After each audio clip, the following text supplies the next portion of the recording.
Hello everyone, this is episode 3 the series of self discipline. প্রথম রোজ হয়তো একই সময়ে ঘুম ভাঙবে না, তার জন্য মনোবল হারালে চলবে না। কোনোদিন 5টায় উঠলে কোনোদিন না হয় 6টায় উঠবে। অভ্যাস না থাকলে একেবারে ভোরবেলা ওঠার চেষ্টা করো না, কারণ 2 দিন হয়তো উঠে যাবে, কিন্তু 3 দিনের মাথায় তোমার শরীর সাথ দেবে না। তার থেকে ভালো আস্তে আস্তে অভ্যাসটা বদলানোর চেষ্টা করো।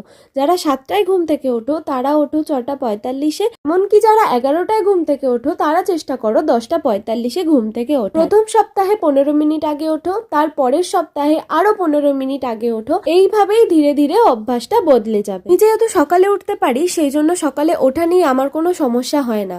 আমার অনেক দিন ধরে এক্সারসাইজটা বন্ধ আছে, তাই জন্য আমি শুরু করলাম লাফানদড়ি খেলা দিয়ে। তো আজকে আমি 50টাই করেছি, কারণ বেশি করলে পা ব্যথা করবে। আমি 50টা করব এই সপ্তাহে। এখনো যারা ভাবছো যে শুরু করবে, কবে থেকে শুরু করবে বুঝতে পারছো না, বা কাল থেকে শুরু করবে ভাবছো, তাদেরকে বলছি আজই শুরু করো।